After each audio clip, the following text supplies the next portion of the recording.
What is up, my snow friends? This is the Snowbard, and welcome to the second Locals Weekly Report for the One Piece card game in Outpost Brussels. Today is the 8th of February 2026, and I'm just gonna jump right into it. We had 23 players today, myself included. And the most represented deck is still Boa with 4, but this time Emu takes second place in terms of representation with 3 decks, followed by Blue Red Ace, Purple Doflamingo, and Blue Purple Sanji with 2 each. There are 16 different leaders that were represented today, and I was the lone Jinbei player. However, I didn't win this time. It's actually Purple Dofi. After a hard-fought 5 rounds yet again, and I believe this is their. I was able to talk to my friend of mine who played Dofi today. So his matchups were Ace, Crocodile, Bello Betty, Yellow Luffy, and one of the 4 Boas, which was basically second place. And congratulations to my friend who played Purple Doflamingo. That was an amazing performance after 5 rounds. Well, for me, I actually lost 3 games, so I'm not really in the conversation, not in the top 8. Rounding up the top 4 is 2 Boas and a Black Emu. So Emu managed to break in the top 3 this time. And rounding out the top 8 are Red Purple Roger, the Soul Yellow Luffy of the day, the Soul Black Crocodile. So congrats to this one, and a 3rd Boa. So the Boa deck's actually doing really well this time, and I'm just gonna go jump in and let's see the top 3 deck list this time. So. This one, we're going to start off with the winner.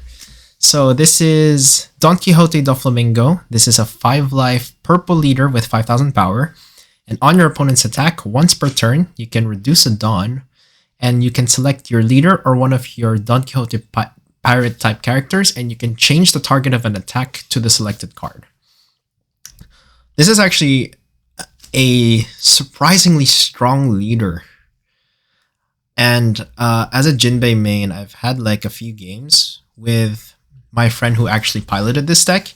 It's not easy, and we're just gonna do a quick run through of like what the deck does. So there's 4 sugars that rest the Dawn in this character to be able to search. There's the Dellinger that is a 1 cost 2k that if it gets KO'd, you ramp and you get to search like Sugar does. 3 Usohachis, I'm pretty sure you're kind of familiar with this one. 4 sugars that allow you to ramp, and if it gets KO'd, if your opponent has 6 or more Don cards on their field, you actually get to play a Don Quixote type card that costs 5 or less. So you could probably play something like any of these cards. Baby 5 that allows you to heal, which is quite interesting. You would play this in the late game. And then if someone tries to Alpha Strike, you just redirect 1 to Baby 5, and then you basically heal up, and you could probably just win the game. Don Quixote Rocinante is a 5 cost 6,000 power, and you can draw 2 cards when it comes in if you trash a card from an event from your hand. This is basically played in Blue Purple Luffy, if you guys remember. This is from, I believe, OP 12 or 13 before Roger came. This was like a deck list this was part of the deck list that Blue Purple players, Luffy players would use. So nice to see it in Doflamingo himself. 2 copies of Monet that is a 2k counter. Treble, which allows you to ramp, I believe. Although there's also a 2k counter. I haven't really played this deck, but I'm just seeing I'm also discovering with you guys what the deck actually does. And I believe the most important one is a Virgo, where once per turn, if one of your characters gets removed by an effect, you can just return a Dawn. And when he attacks Dawn -1, You give up to one of your opponent's characters minus 2,000 power during this turn. This is very strong, especially if you play it with Sugar, I think, because then you get to Virgo and then you basically protect your entire board. This one is a Monet that ramps, and when it gets KO'd, you draw 2 and trash 1, and you ramp again. Also a very important card in the deck. And I believe this is your boss monster. This is a 10 cost, 10,000 power Doflamingo. When it comes in minus 3 Dawn, you can KO a opponent's character with a cost of 8 or less, or 3 of your opponent's characters with a cost of 7 or less cannot be rested. So that's either you KO an 8 or less, or you stop 3 attacks. In a Jinbei deck, that's actually really, really strong. You, if you're playing Jinbei, at least from my perspective, you do not even try to allow to have him to have 10 cost. So as much as possible, try to attack and make sure he doesn't have enough Dawn for it. Although, so Noro Beam Sword and Divine Departure are very good events. Minus 8,000 power here, or you counter this one. Rests an opponent's character, so you're fogging an attack, which is quite amazing. And then this is a 2 cost. I believe this is a Blast Breath as well. This is plus 4. And the surprising tech that I have not yet seen in like most lists is actually this Viola. So I've been checking a lot of like these Doflamingo lists, and this is the first time I've seen Viola in the deck. So 3 costs 4,000 power blocker, and on KO Dawn minus 1.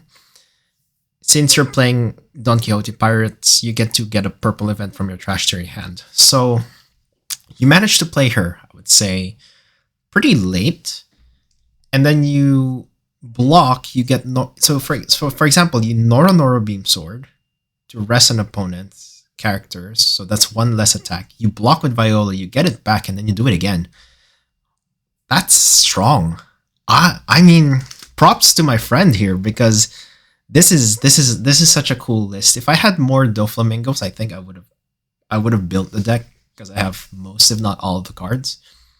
But yeah, we're just gonna move on to the next one. But yeah, props to my friend for winning locals. This is quite a good list. I think maybe I'll do a video playtesting this list. I think this is cool. I find this really cool. Like I like the Dawn manipulations, actually. That's quite awesome. But yeah. So next one, we're moving on to Boa Hancock. And just a reminder for what she does, she's also a 5,000 power, but she only has 4 life because she's 2-colored. During your opponent's turn, whenever you play a character, you draw a card. This is stupid. This is probably one of Jinbei's worst nightmares, along with Ace and Emu and Sabo. And I have no words for this leader. I mean, it is possible, but if they high roll you with life, with like life triggers, you're pretty much screwed, because they're just gonna keep drawing.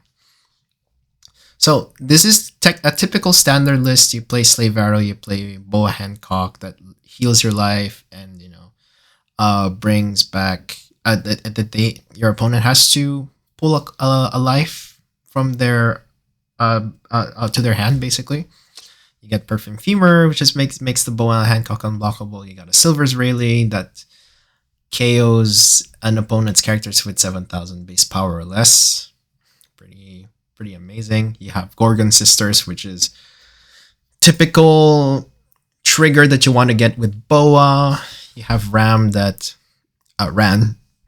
activate main once per turn. You get to put a Dawn on Boa. I mean, with Boa herself, like if they try to kind of KO one of your, I don't know, Gorgon Sisters or Marguerites or whatever that is, your opponent has to take a life.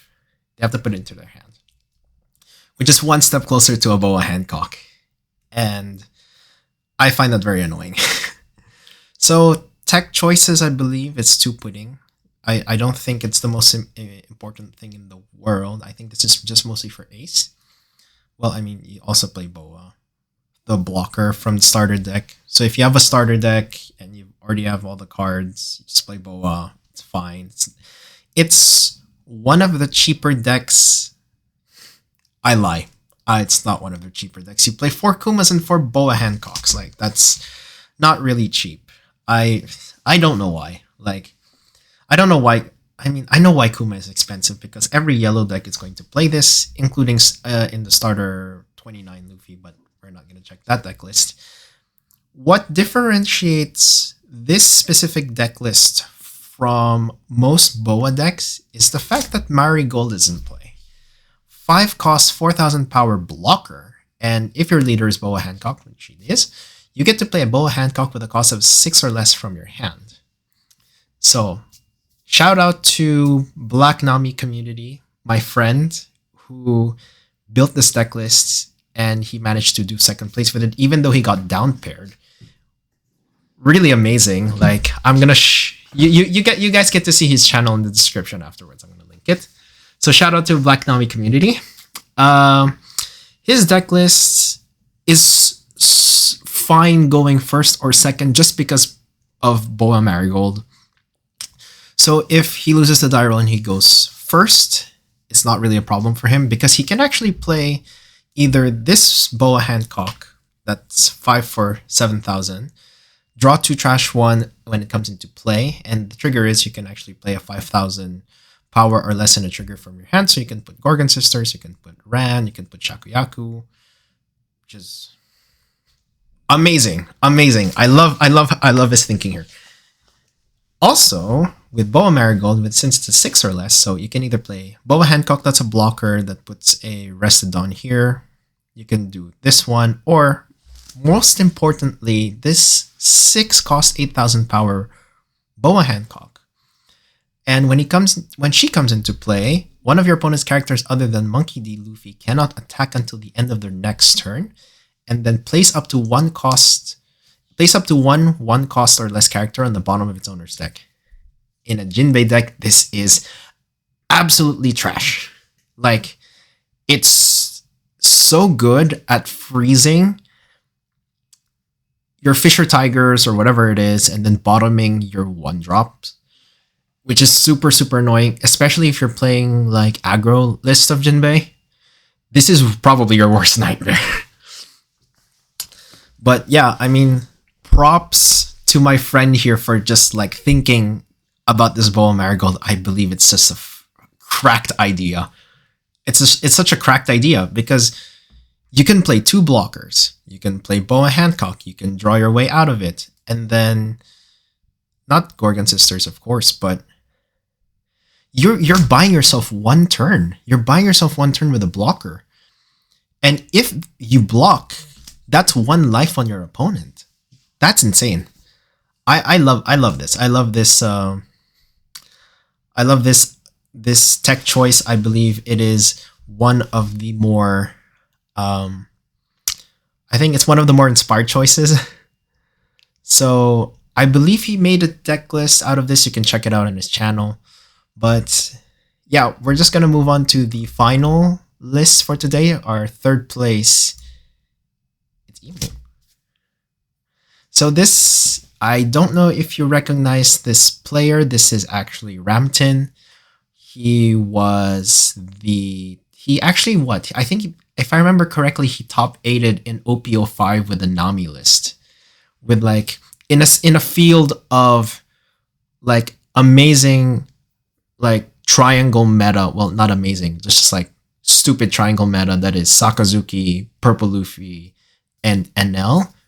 Bringing Nami to a top 8 is. So I'm just gonna shout out to him too, because this is his list. This is more of a standard Emu list. So just to like, for those of you who don't know, Emu is a 4-life 5,000 power leader, and you don't know the type, you don't know the attributes or whatever. Under the rules of the game, you cannot include events for the cost of 2 or more in your deck, and then you can get a Marie-Joise type stage at the start of your deck before you actually draw. So technically you're playing with 49 cards instead of 50.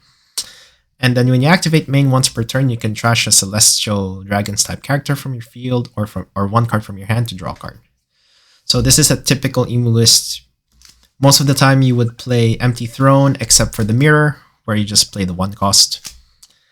And then, if I remember correctly, you just have your standard 4 Saturns, 4 Nezuros, 4 Valkyries, 4 Mars, 4 Peters, and 4 Elders. This is the classic build from OP13, along with 8 Searchers, but since Emu is already there, this deck is hyper consistent. I'm sorry, but I've played this deck before in OP13 before I switched to Zoro. This is such a crazy deck. Like, this is probably one of the best ones like that exist so far. It's even more cracked than Sakazuki. Like, especially if they go second, like they're just going to win almost every time. I believe when I played casual in the simulator and I went first against Emu, I've only won twice. Other than that, playing in real life, I would not imagine winning with a Jinbei.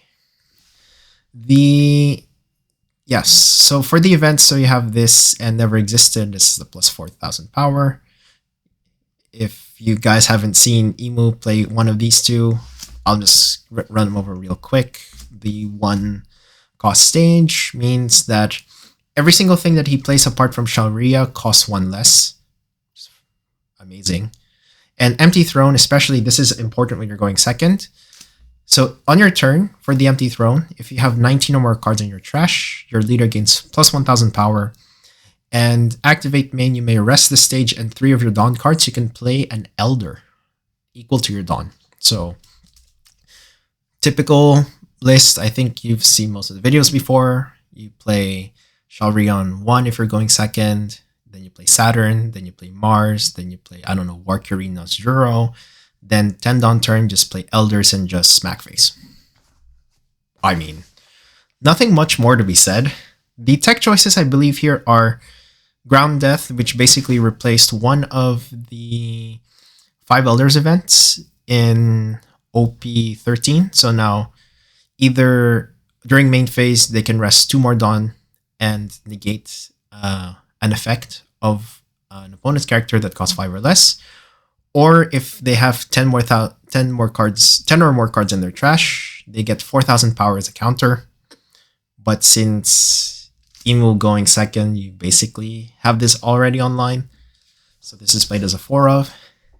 Instead of playing 4 Shirahoshis as in the standard OP13 list, they only play 2.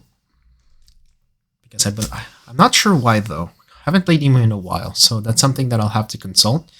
And 2 copies of I'm Losing My Edge just to get back, I don't know, Shalria, Miyosgard, Shirahoshi. Mostly Shirahoshi, I think. But yeah, I mean, this is just honestly, 16 leaders today. 16 leaders, and then Doflamingo came out as the top. I'm not really that surprised that 3 Boas got into the top 8. I played against the Boa, I think it was round 2, and I just misplayed at the very beginning by not keeping a more aggressive hand, and I was second. The thing is, if I were to play against my friend's Boa list, as you saw earlier, with the marigolds and everything, even if I went second, it's dangerous for me because of how he set up his deck. And he can be a bit more aggressive with his 9 costs because he already has the blockers. It's easy for me to just take life, and it's easier for him to just aggro me out before I get to 10 Dawn, which happens most if not all of the time that I play with him. That's basically what happens. So yeah, I have no words for what happened today. I just want to say congratulations to our top 8. It's still a bit diverse. I believe there's 5 different leaders in the top 8. But the fact that the Boas had a really good conversion rate today, props. Really props. So yeah, thank you guys so much for watching. I hope you like the video. You can comment for any more suggestions on what I can do more. And yeah, thank you guys. Don't forget to comment, like, subscribe, or whatever. And stay frosty.